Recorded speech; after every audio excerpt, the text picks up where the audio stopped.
अस्सलाम वालेकुम, नमस्कार, सत श्री अकाल एंड गुड इवनिंग। मैं हूं आरज़ू काज़मी और आप हमेशा की तरह से देख रहे हैं पॉइंट ऑफ व्यू।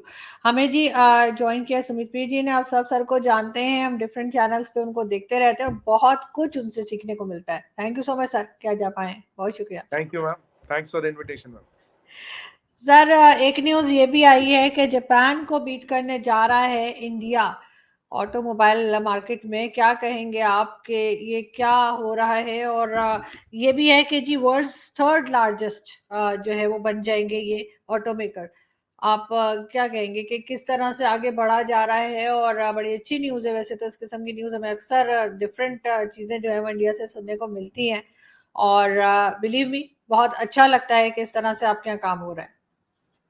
आजू जी शो पे बुलाने के लिए धन्यवाद। काफी अच्छी और पॉजिटिव न्यूज़ है और ये आप इसको में थोड़ा बड़े पर्सपेक्टिव में देखना पड़ेगा। इनफैक्ट आजकल क्या हो रहा है, इंडिया से न्यूज़ ही हर कोई ऐसी आ रही है और एक न्यूज़ में आपको एक कॉमनैलिटी मिलेगी, कहीं नंबर 1, कभी नंबर 2, कहीं नंबर 3, बस 1 2 3 1 2 3 1 2 1 position, hmm, second position, third position, third position.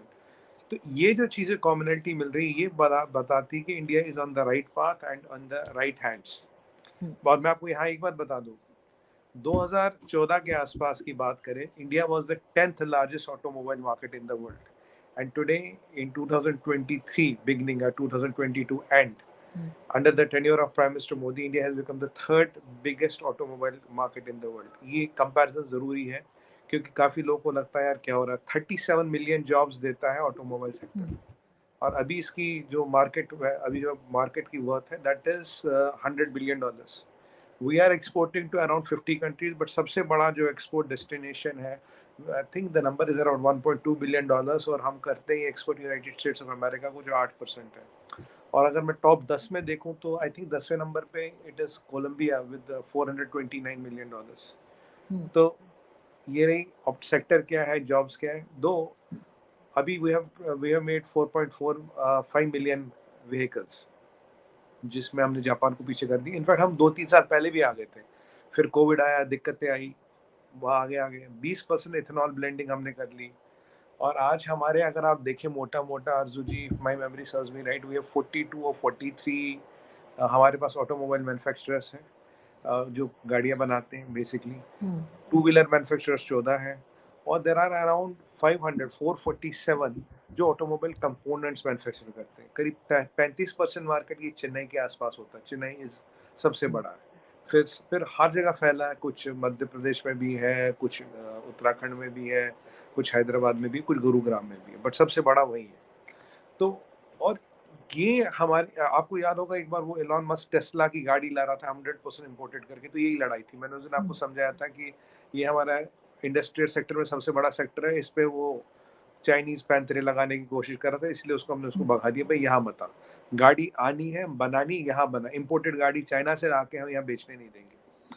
और हम कोई गाड़ी इम्पोर्ट नहीं करते, by the way we don't import cars. Hmm, एक डाटा ये भी है कि भाई जो 100 में से करीब अभी 22,000 में से करीब 22 लोगों के पास हमारे यहाँ गाड़ी है, which is quite low. But the happy sign is that at this rate we have a lot of space to grow. Saturated market नहीं, जैसे यूएस का मार्केट सैचुरेटेड है, हमारा मार्केट में करीब अभी 100 साल की ग्रोथ है। इसमें कोई कोई टेंशन नहीं, 100 साल की ग्रोथ तक आ सकती है। और हम गाड़ी अपने लिए नहीं बनाते आजू जी, हम पूरी दुनिया के लिए बनाते हैं। मैं आपको एग्जांपल दूंगा, जैसे हम बात करें अफ्रीका की बात करें, अब नंबर 1 जो बाइक बिकती है वो है बक्सर बजाज की, नंबर 2 है टीवीएस। जब टीवीएस और बजाज जब से गए, पूरा मार्केट खत्म हो गया। चाइना की 200 कंपनी हुँ, थी, 160 बंद हो गई, ये ऑन रिकॉर्ड है। 40 कंपनियां भी हुँ, बाकी धक्के खा रही है। ऑटोमोबाइल में जो 20 से 40% लोहा है, मित्तल साहब की कंपनी बना के देती है यूएस में एंड वर्ल्ड ओवर। तो Tata has become the number second automobile player in the whole world, number 2। बहुत सी चीज़ें अब यहाँ बनती है, वर्ल्ड ओवर इम्पोर्ट होती है। तो कहने की बात ये है, जो मैं डाटा के साथ समझाना चाह रहा हूँ वो ये है कि डिमांड यहाँ बहुत है, अभी बहुत मार्केट पड़ा है हमें यहाँ कैप्चर करने को। और मैंने आपकी एक शो पे बोला था कि 1-2 महीने पहले last month we did PV sales में हमने did 3 lakh, passenger vehicle sales में वी डिड 3 लाख गाड़ी हमने बनाई। इनफैक्ट जो हमारा प्रोडक्शन है अभी करीब 1 मिलियन गाड़ियों से हिट होता है, क्योंकि हमारे पास उतने हुँ, सेमीकंडक्टर नहीं है। अगर सेमीकंडक्टर होते तो ये 4.4 मिलियन का जो नंबर है, ये 1 मिलियन और जड़ता, तो 1 मिलियन और बढ़ता। तो 5.45 मिलियन हो जाता, because we don't have semiconductor जिसमें थोड़ी डिपेंडेंस, इसलिए this market is still slow. But अगर मैं आज आपका कंपैरिजन में, बाय द वे पाकिस्तान का कुछ डाटा देख रहा था, जो हमारे यहाँ मान लीजिए हीरो होंडा CD 100 होती थी 15-17 साल पहले, अब वो पाकिस्तान में आज की डेट में चलती है। जो हमारे होंडा का वर्जन होता था 15 साल पहले पाकिस्तान में, वो चलता, और 3 गुना कीमत पर चल, और 3 गुना कीमत है, एक वो नहीं वही चलता, 3 गुना कीमत है। तो ये जब ये सारी जो चीज़ें मैं देख रहा हूँ, इसमें जो सबसे अच्छी बात है, we are not only catering to our demand, क्योंकि हमारे पास अगर हम 10 गुना 20 गुना भी इस सेक्टर को बढ़ाएं, इसीलिए एलॉन मस्क को रोका गया, अगर हम 10 गुना 20 गुना भी सेक्टर को बढ़ाएं, हमारे पास इतनी डिमांड है, विल कंज्यूम। हमारे पास अफ्रीका का मार्केट है, हमारे पास साउथ अमेरिका का मार्केट है, हमारे पास हर जगह का मार्केट है। मतलब हमें पता, we are exporting to more than 50 countries, but मैंने आपकी टॉप 10 बताई थी। और अच्छी बात ये कि नंबर 1 मार्केट हमारा यूएस है, क्योंकि आरजू जी लास्ट टाइम हमारी बात हुई थी, we are catering to that 86%, जिनकी $10,000 से कम पर कैपिटा है, और 14% को भी नहीं छोड़ा। This data proves that while Africa by breadth is the biggest market, but by volume or at a dollar value of $1.2 billion, we are catering to United States of America, which is our biggest export market. और अभी हमारी गाड़ियों की, मतलब जो गाड़ियाँ की हमारी जो पकड़ है पूरी दुनिया भर में, आप देखिए चाइना की गाड़ी दुनिया भर में कहीं चली नहीं, आपने अपने चाइना की कोई गाड़ी देखी नहीं होगी। एक आई थी, मैं सिंगापुर में रहता था, गिल्ली नाम की गाड़ी आई थी, उसकी गिल्ली उखड़ गई थी, कुछ दिनों में लोगों ने डिस्कार्ड कर दी। तो जहाँ इंडियन गाड़ियाँ हर जगह चल रही है, जहाँ हर जगह चल रही है, और अगर आप हेवी ट्रक्स वगैरह की बात करें तो Tata and Mahindra become benchmarks. ये चीज़ एक बहुत पॉजिटिव इम्पैक्ट लाई है इंडिया की इमेज को सुधारने में। और सबसे इम्पोर्टेंट होती है टेक्नोलॉजी भी, टेक्नोलॉजी एट व्हाट प्राइस। अगर आप बहुत महंगी टेक्नोलॉजी ला रहे हो, बहुत हाई प्राइस पे ला रहे हो, तो हमारे पास सस्ते से सस्ती गाड़ी, और रेंज रोवर भी हमारी है, मतलब सस्ते से सस्ती गाड़ी भी हम बनाते हो, रेंज रोवर भी इंडियन गाड़ी है। तो और ये जो हमने टेक्नोलॉजी को डेवलप किया, इंडिजिनाइज किया है, R&D किया है, तो India in very short span of time will be again automobile hub. It's a matter of time. और ये बहुत पोटेंट इंडस्ट्री है। मैं तो इसमें, मतलब इसमें मुझे 10-15-17% का लोग कहते हैं CAGR है, विच आई बिलीव इज मोर। और इसमें पोटेंशियल कुछ नहीं, मैंने इसीलिए आपको बताया 1000 में से 22 लोग के पास ये भी गाड़ी है। तो आप देखिए कितना बड़ा पोटेंशियल, 98% मार्केट अनटैप्ड है। या नहीं तो जितनी हम गाड़ियां बनाएं, और अब हम EVs में भी आने लगे हैं, अब हम हाइब्रिड कार्स में भी आने लगे हैं, और अब जो नई गाड़ियां ऑलमोस्ट सारी हाइब्रिड ही आ रही है, very soon will reach 20% target of ethanol blending as well. तो ये सब चीजें अगर आप कंपोजिट देखें, कि जबकि पाकिस्तान में तो मोस्टली गाड़ी इंपोर्ट होती है, जब हम देखें, और हर बड़ा मैन्युफैक्चरर है, आप किसी का भी नाम ले लीजिए, एवरीबॉडी इज वन। एक लाट साहब थे, कह रहे थे मैं चाइना से गाड़ी लाऊंगा, बोला चाइना में रुक। और बैठे हुए उसकी एक कहानी मैं आपको बताऊं, जो चाइना के प्लांट की, जो उस दिन वो कसीदे पढ़ रहा था, चाइना के प्लांट में प्रोडक्शन उसकी आ गई है 10%, और उसका जो प्लांट नया खुला जर्मनी में, that is picking up. Even Elon Musk को भी समझ आया लॉन्ग रन में चाइना से बात नहीं बनेगी, और शायद चाइना का प्लांट रहेगा, और उतना ही रहेगा जो वहाँ चाइना की प्रोडक्शन मीट कर पाए। नहीं भी रहता तो कोई बात नहीं, but again, and the person to lose the highest net worth is Elon Musk. He has lost more than $200 billion in few months. तो उसमें भी उसका नाम आ गया। तो मैंने बोला ना, विनाश काले विपरीत बुद्धि, जो बीजिंग और बेंगलोर के बहुत कंपैरिजन कर रहा था, अगर बेंगलोर में होता तो खुश होता, संपन्न होता, वर्ल्ड का रिचेस्ट आदमी होता। अब चाइना में गया, अब देखिए वो प्लांट चलेगा नहीं चलेगा, उसका लॉन्ग रन में क्या होगा। तो कहने की बात है, अगर एलॉन मस्क जैसे, देखो एक बात तो मानोगे, he is a very smart person, fertile दिमाग उसका। अगर ऐसे बंदे को भी चीनी शीशे में उतार सकते, बाकियों की खैर ही नहीं। सर एक चीज और देखने में आती है पाकिस्तान में, अगर हम देखें तो जो गाड़ियां बाहर से मंगाई जाती हैं ना, इम्पोर्टेड कार्स होती हैं, चाहे उसकी कंपनी यहाँ पर भी हो, पाकिस्तान में भी हो, चाहे टोयोटा कर लीजिए, चाहे होंडा कर लीजिए, या कोई भी, तो वो उनकी जो बॉडी होती है या उनके जो पार्ट्स आप कह लीजिए, चाहे बाहर से हो चाहे अंदर से हो, उसकी क्वालिटी कुछ और होती है, और वही गाड़ी अगर हम बाहर से मंगाएं तो उसका कुछ और होता है। तो क्या ये डिफरेंस रहेगा भारत में भी, अगर गाड़ियां जो बनेगी, अभी भी जो बनती हैं, क्या उसमें ये फर्क होता है? नहीं, मैं बात बोल रहा था, आपके यहाँ ना एक जुगाड़ इंजीनियरिंग होती है, हमारे यहाँ नहीं होती। पहली बात, हमारे यहाँ गाड़ियाँ इंपोर्ट करना अलाउड नहीं है। तो अगर है भी तो बहुत हाई ड्यूटी और बहुत हाई रेंट कार्ड्स, कोई शौक के होकर इंपोर्ट कर ले, बाकी हर गाड़ी यहाँ बनती है। अब बहुत सी गाड़ियाँ यहाँ से बन के दुनिया के हर मार्केट में जाती है। मैन्युफैक्चरिंग इंडिया में ही होती है, यहाँ से बन के। जैसे महिंद्रा की गाड़ी है, जैसे मैं फोर्ड की बात करूँ, तो काफ़ी गाड़ियाँ उनकी इंडिया से ही बन के वर्ल्ड ओवर एक्सपोर्ट होती है। तो इसलिए क्वालिटी वाला लफड़ा नहीं। आपके यहाँ क्या होता है? आपके यहाँ जुगाड़ समझो तो आपके यहाँ होता है? आपके यहाँ चमन बॉर्डर पे चमन खिलता है, बाकी आप समझ गए होंगे मैं क्या कह रहा हूँ। सर हमारे यहाँ तो कहते हैं कि जी डालडा के डब्बों से लेके हम जहाज तक बना देते हैं, तो हाँ वही वही मैं कह डालडा रहा हूँ के ना, डब्बे लेके ना हम गाड़ियां भी बना देते हैं, वो तो और आप क्या बात है। करते हो, आप क्या करते हो, जो गाड़ी जल गई हो, डैमेज हो गई हो, हम्म। उसकी चेसिस खरीदी जाती है पाकिस्तान में, चमन बॉर्डर से जाके बॉडी खरीदी जाती है, हम्म। चेसिस पे बॉडी रखी जाती है, वर्कशॉप पे कुछ लोग मुझे कहते हैं हम इसको क्या बनाते हैं, 0 मीटर गाड़ी, आप क्या कहते हैं 0 मीटर हाँ गाड़ी, जी जी जी। 0 मीटर गाड़ी, मतलब इसका पेंट फूट करके कर दिया। अब बताइए हाँ। आरजू जी, अब सुनने में आया जो बाहर एक वेंटिलेट चोरी हुई थी वो पाकिस्तान में मिली। पहले मैंने हम्म। सुना था कि गाड़ियों को 2 हिस्सों में काट के लाते, एक आधी एक कंटेनर में, आधी एक कंटेनर में यहाँ जोड़ते हैं। मैंने कहा बेंटले वेंटले को भी कैसे काट के जोड़ते हो, पता लगा जो महंगी गाड़ी होती है वो यहाँ अफगानिस्तान वगैरह के थ्रू चमन बॉर्डर तक आती है, वहां से बाकायदा वो बादशान वो अंदर आती है। अगर पकड़ ली नहीं तो नहीं पकड़ ली, सबकी सेटिंग होती है, चक नाके होते हुए वो आती है, उसके डेंटिंग पेंटिंग होती है, उसके कागज बनते हैं और कागज बन के बिकती है। तो आरजू जी हमारे यहाँ कोई चमन बॉर्डर है नहीं जहाँ गाड़ियों की मंडी लगती है, आधी गाड़ी ले लो, पुली ले लो, टायर ले लो, इंजन ले लो, व्हील ले लो, ऐसा हर कोई चीज कोई मिलती है, टैलेंटेड लोग हैं, और आज उसमें सुबह खैर अफगानिस्तान का भी बड़ा हाथ है।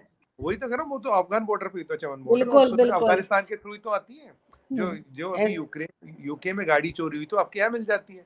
पर एक बात है, लॉस्ट एंड फाउंड पूरा, गाड़ी कहीं भी चोरी हो पता मिलने का है, यूरोप में कहीं भी चोरी हो तो पता मिलने का है, चमन बॉर्डर पे आओ अपने वहां ले लो। वो वैसे बड़ी और हैरत की बात है कि लेकर कैसे आते हैं। लेकिन सर एक चीज मुझे बताइए कि जिस तरह से इंडिया आगे बढ़ रहा है, चाहे ये ऑटोमोबाइल की हो चाहे कुछ भी हो, तो उसमें जॉब भी क्रिएट हो रही होंगी, और हाँ कितना एक आम आदमी की जिंदगी में कितना फर्क आ रहा है।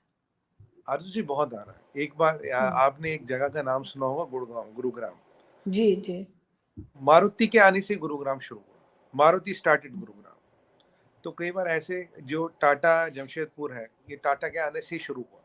कई बार हम्म। कोई ऐसी फ्लैगशिप इंडस्ट्री आती है और वो पूरा शहर जो है उसके आसपास बसता, फिर एक आता फिर दूसरा आता, पर वो जो पोल होता है ना, जो एपिसेंटर है, जो जो एंकर का काम करता, वो एक इंडस्ट्री काम करती है। 37 मिलियन जॉब्स अभी हम 37 million jobs it has created right now. 37 million jobs, और ये जॉब्स क्रिएट कर रहे हैं, जिससे से नया कारखाना लगता है कुछ हजार नौकरियां क्रिएट करती है और इनडायरेक्टली जॉब्स क्रिएट करती है। और अब जो हम अपनी एक्सप्रेस हाईवेज ये सब बेटर कर रहे हैं तो लोग और गाड़ियां खरीद रहे हैं। गाड़ियों का मतलब है ancillary industry, automobile manufacturing industry, hmm. Component बनाना, इंश्योरेंस, रिपेयर, टायर, ट्यूब, ये और भी जितनी भी रिलेटेड इंडस्ट्रीज है, ट्रैवल टूरिज्म, गाड़ियां होंगी तो लोग हम्म। घूमेंगे भी, ट्रैवल टूरिज्म, पेट्रोलियम, ये सब भी बढ़ता है। तो ओवरऑल एक जो गाड़ी है ना, ये एक मोबाइल जीडीपी यूनिट मैं मानता हूँ इसको। जैसे जैसे हमारे यहाँ कैरम बोर्ड खेलते हैं ना, वो स्ट्राइकर है ना, स्ट्राइकर से गोटियां जाती है, तो गाड़ी वो गोटी है। ये जीडीपी के चीजों को बढ़ाने में मदद करती, नहीं तो वो आदमी घर में बैठ जाएगा तो हम्म। इतना खर्चा नहीं करेगा, क्योंकि ये जो मैंने आपको चीजें बनाई ये हेल्प करती हैं जीडीपी की बूस्ट करने में। और एम्प्लॉयमेंट जनरेटर तो मैंने आपको बोला था, हमारा 8% जीडीपी कंट्रोल करती है। जो ऑर्गेनाइज सेक्टर में सबसे बड़ा सेक्टर जो है अभी ऑटोमोबाइल है। This is the kind of GDP it controls. ये तो मैं डायरेक्ट एम्प्लॉयमेंट कर रहा हूँ 37 मिलियन, अगर मैं इनडायरेक्ट एम्प्लॉयमेंट बनाऊँ तो ये काफी ज्यादा जाएगा। ये जाएगा इससे 3 गुना, 4 गुना, 5 गुना मानिए, it is going to that, so it is all helping. और जो मैन्युफैक्चरिंग यहाँ होती है, हमें एलॉन मस्क से तकलीफ क्या थी, बोले तुम्हें गाड़ी बनानी भैया आके बनाओ, ये थोड़ी चाइना से हम्म। गाड़ी लाके यहाँ बेचोगे, नहीं, गाड़ी आनी आप यहाँ बनाइए, आपका स्वागत है। जो लेवल प्लेइंग फील्ड सबको मिलता है वो आपको भी मिलेगा। आप आज भी वो अपना इरादा बदलने चाहिए, पूरा स्वागत है। बट हाँ वो जिद पे है कि भाई मैं चाइना से गाड़ी लूंगा और ना तुम्हें ईवी नहीं मिलेगी। आरजू जी बहुत ईवियां बन गई, बहुत हाइब्रिड गाड़ियां बन गई, हमें इंडिया उसके बिना भी चल रहा और चलेगा और चलता रहेगा, आए उसका भला, ना आए तो जय राम जी की।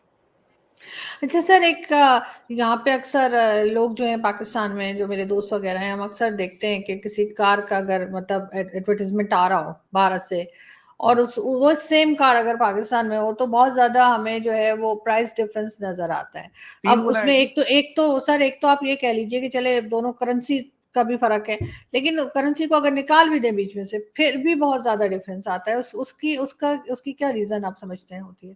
आरजू जी देखिए, पाकिस्तान में 15 साल पुरानी टेक्नोलॉजी चल रही है और 3 गुना महंगी, क्योंकि आप हम्म। मैक्सिमम कंपोनेंट्स तो इम्पोर्ट करके लाते हो।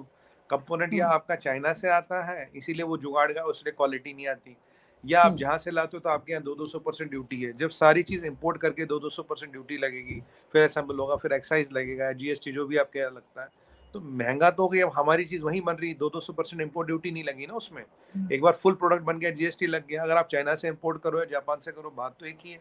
क्योंकि कहीं ना कहीं सिस्टम एफिशिएंट नहीं है, और वो भी आपको क्या दे रहे, वो आपको वो माल दे रहे जो दुनिया में कहीं नहीं बिकता। अब देखिए हीरो होंडा CD100, जो मेरे भाई हम्म, बहन CD100 समझते हैं इंडियन, उनको पता ही 15-20 साल पुरानी बाइक है, वो अब चल रही है। होंडा हम्म, सिटी का जो दूसरा मॉडल आया था, वो अब पाकिस्तान में चल रहा है, जो 15 साल 10 साल पुरानी चीजें हैं। अब मैंने आपको एक चीज बताऊं, आपके पाकिस्तान में किसी भी बाइक में ABS नहीं है, नहीं है, मैंने चेक किया था। हम्म, किसी में भी डिजिटल मीटर नहीं, आप एनालॉग मीटर, वो सुइयों वाला मीटर चल रहा है बाइक पे। ये आपको बताता है सही। टेक्नोलॉजी पीछे। ये दो चीजें आपको केवल बताएंगी, जो कोई भी देख सकता, कोई भी लेमैन देख सकता है। इसके लिए ऑटोमोबाइल इंजीनियर होने की जरूरत नहीं, ना कोई डाटा जानने की जरूरत है। ये दो चीजें आपको कोई भी लेमैन भी बता देगा कि आपकी टेक्नोलॉजी कितनी पुरानी है। आपकी टेक्नोलॉजी बाबा आजम के जमाने की है। पूरा पुराना माल बेचा जा रहा है। और ये जो चमन बॉर्डर से चमन जो खिलते हैं, हम्म, वो तो चीजों को और रिलायबल बनाते हैं। अभी 0 मीटर गाड़ी, ये कॉन्सेप्ट तो मैंने नाइजीरिया में सुना था, या उसके बाद पाकिस्तान में सुन रहा हूँ। और मैंने सुना ये बड़ा बिजनेस है, और बाकायदा मंडी मंडी लगती है गाड़ियों की। मैंने कुछ वीडियो देखी है, फोटो देखी है कि ऐसा वहां होता है। और ये खुलेआम होता है। देखिए सरकार की पेट्रनेज के बिना तो संभव नहीं है। सरकार का हम्म। कहीं ना कहीं उस पर हाथ तो है ना, आशीर्वाद है ना, नहीं तो कैसे चलेगी ये मंडी।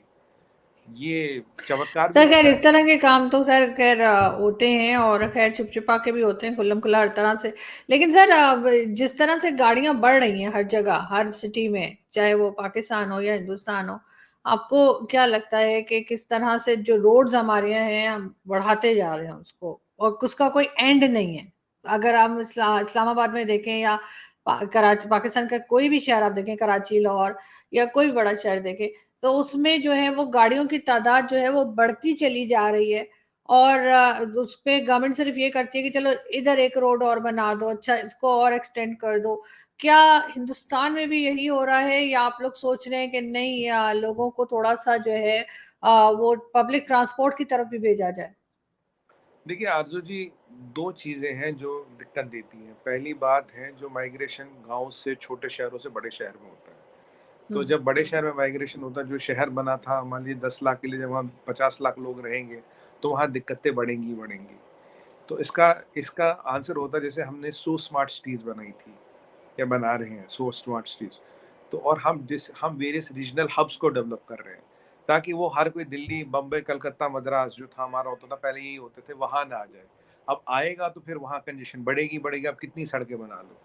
अब जो हम डेवलपमेंट को, अब जो हाईवेज बनाने का काम है, हाईवेज क्यों बनाई जाती है? जैसे आज हम हाईवे बनाएंगे, जैसे दिल्ली से एक शहर है मेरठ, आपने सुना होगा नाम, बड़ा फेमस शहर है। जी जी। पहले 5-5 घंटे लगते थे जाने में दिल्ली से, अब आधे घंटे में आप पहुंच जाते हो। तो अब हम्म, अगर कोई मेरठ में रहता तो उसे दिल्ली आके काम करने की जरूरत नहीं, वो मेरठ से आ जा सकता है। आधा घंटा आने का, आधा घंटा जाने हम्म, का। तो एक बार एक्सप्रेस हाईवेज बनाना, प्लान डेवलपमेंट करना, और डिसेंट्रलाइजेशन ऑफ वेल्थ और डिसेंट्रलाइजेशन ऑफ इंडस्ट्री।